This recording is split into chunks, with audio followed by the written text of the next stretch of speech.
Alright guys, welcome back to the Dragon Age 2 playthrough. It's Wired here, and now we just got Meryl back in our party, and we're going to finish upgrading everybody for level 8. Now, level 8 is a funny level because it really doesn't add that much flavor to any of your characters. Level 9 is way better and way more fun. But either way, I'm going to start the Berserk tree right now. We'll take a look at the other abilities, like level 11 requires Berserk, level 11 requires level 9.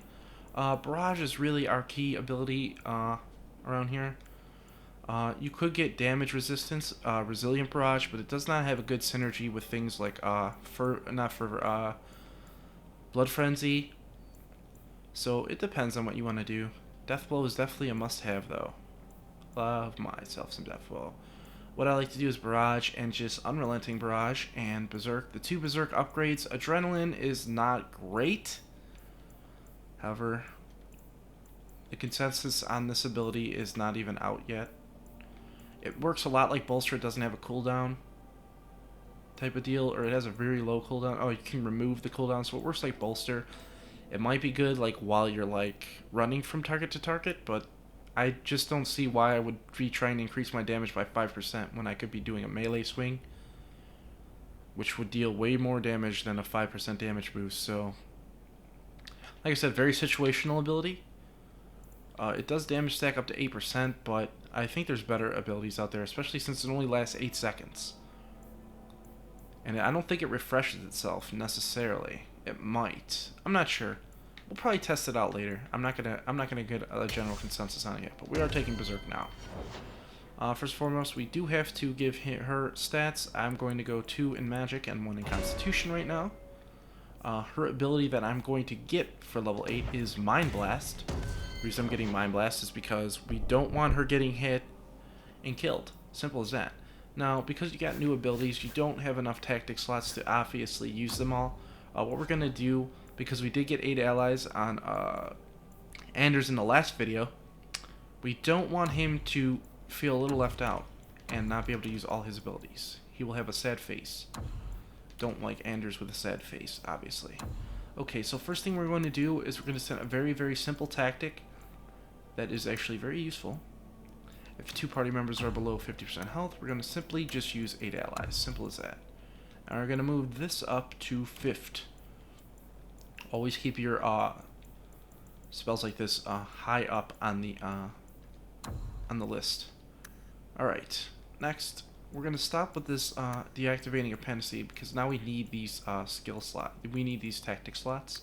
I know you're going to feel like, oh shit, why did I waste my time and set these? But they were useful for the 5 minutes you did need them for, so it was kind of worth it at that time.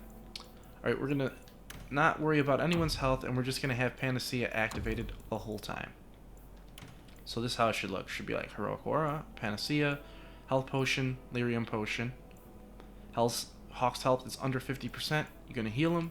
If 2 characters are under 50%, we're going to use 8 allies. Alright, this we don't even need. We're going to replace with this is simple enemy. Target of Hawk. I know this sounds like it's going to make no sense, but believe me, it works.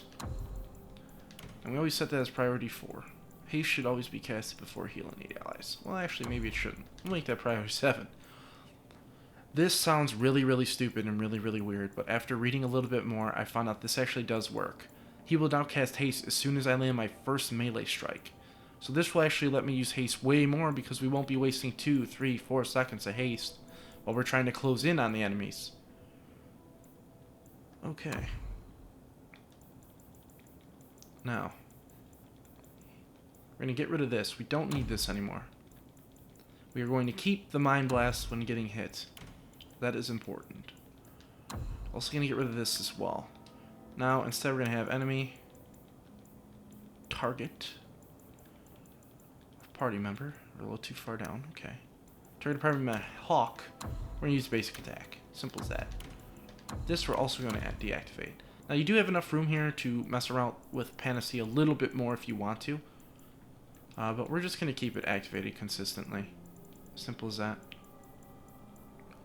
Alright, so this is what it's going to look like, guys. This is your level 8 setup for Anders. He's going to have Heroic Aura and Panacea on all times. Self-health, minus 25%, he's going to pot. Self mana under 10%, he's going to pot again. Hawk health under 50, he's going to heal him. Allies, 2 allies under 50, he's going to aid them. He's going to haste when we attack something. He's going to mind blast when he's getting hit. And if you want, you can also do self health. Self health under 50%. You can have him cast health on himself. But I would set that as a low priority ability. He should always heal Hawk first. And all the people in the party. And that should be good. I also like to set health. Hawk health is under 25% to use the ability 8 allies. This is like your emergency heal. It'll go through this. If Hawk is only taking damage, he will actually, we're gonna turn this off. Not till now. We'll wait until he has more cooldown decrease rather, before we start using that, because heal does have a 40-second cooldown. Okay, let's go over how this is gonna work. This is our emergency heal. This will only heal if Hawk is under 25% health. So it should look like this. Procor, Panacea, Health Potion, Lyrium Potion, Heal, 8 allies, Haste, Mind Blast, Attack, 8 allies. This is the emergency heal right here. Hawk's low and heals on cooldown because it probably will be because he's already used it when he's under 50%. He's going to immediately use 8 allies. So it's more of an emergency button. This guy's tactics are fine. We gave Meryl Mind Blast. So what we're going to do is we have to find something to cut, obviously. For now. We're going to shut this one off instead, because we shouldn't have any problems right now. And we're going to make it so self being attacked by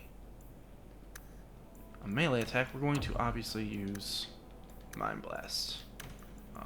This is not a high priority, but it should be before any of your damage spell. Before your damage spells. We can't put it here because then it replaces this. And we're going to change this. I thought I did, but I might have not saved, guys. Sorry. Enemy rank, because there's not a lot of elites yet. Normal or higher. If they're staggered, use Chain Lightning. Simple as that. Simple stuff. Simple stuff. Okay. So now our characters are completely up to date at level 8. And this, of course, will change at level 9 and so forth. Like I said, there's no solid tactics that you're going to have until you're really, really high level and everyone has all their tactic slots and all their abilities. So around level 18, I want to say. 17 or 18 is where you pretty much are going to top out your abilities and you're going to be where you want to be. Obviously, we're going to get our sustain mode, which is right here. We're going to assign it to triangle. So we go boom. Now we're going berserk, and if we want it off, we just hit triangle again. Like so. Does have a pretty short cooldown for a sustained. You can use it right now if you want. It actually might lower your DPS a little bit. So, because you won't be able to use... Well, you will be able to use Mighty Blow and stuff, but... Like I said, the Berserk Vanguard does take a little bit more micromanagement.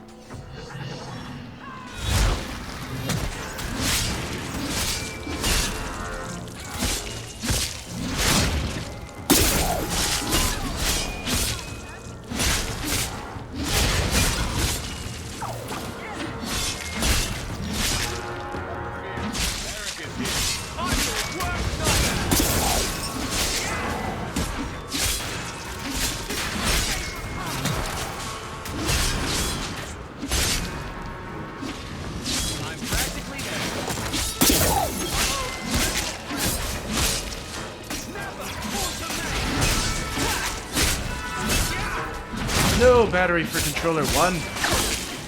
Persevere, persevere.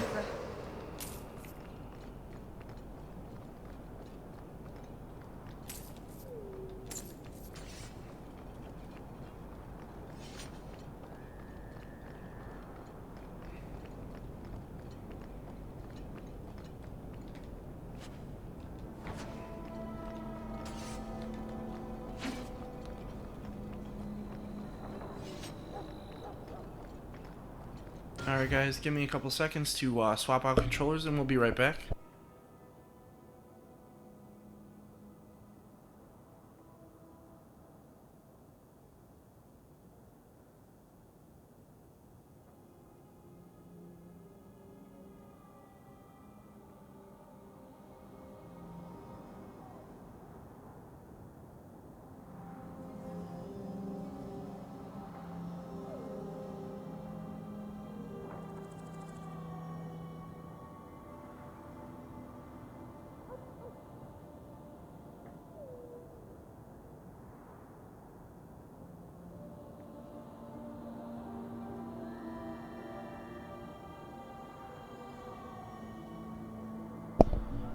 Live commentary is no joke.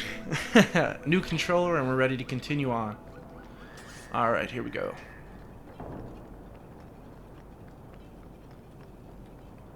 I think we've finished all the quests in this area. Pretty sure. Looks like it. Daenerys' Manor. We can't go into Daenerys' Manor. I believe Fenris has another quest. Companion quest. Main plot. Act of Mercy.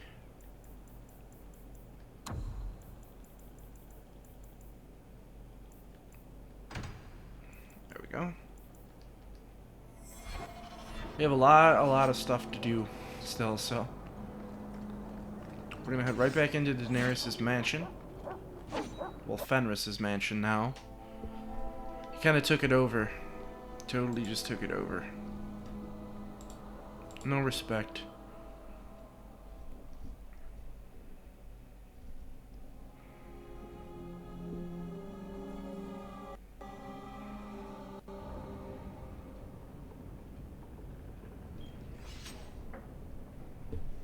Okay, here we go.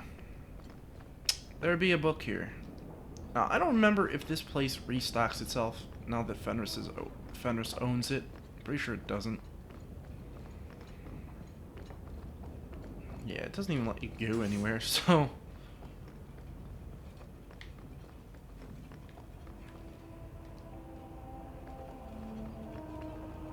But Fenris does love his books on the Chantry.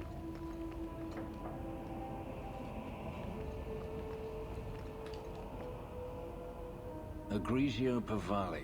There are 6 No one cares what have me pour it for booze his you're guest. drinking, dude. Quiet. It's good I can Rage. still tell me, have you never wanted to return to Ferelden?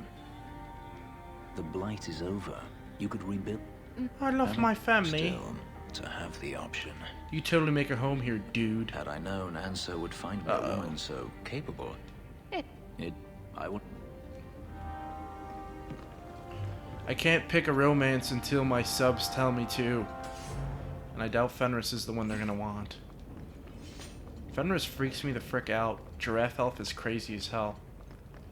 He cries too much. I'm a woman of power. I can't possibly be seen with a man that cries as much as that. Do we have an Anders quest? Freaking companions all over and shit.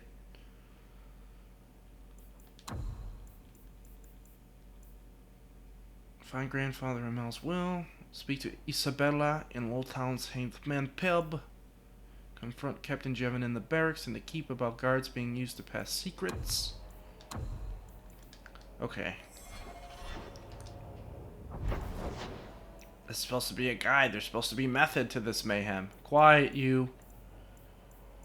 It's kind of a guide, kind of a playthrough.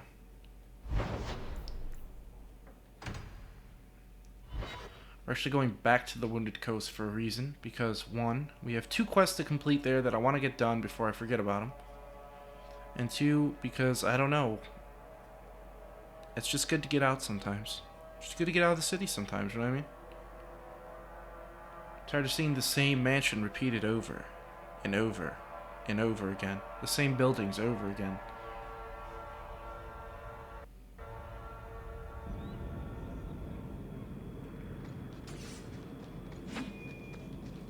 Varric saying you were a Grey Warden.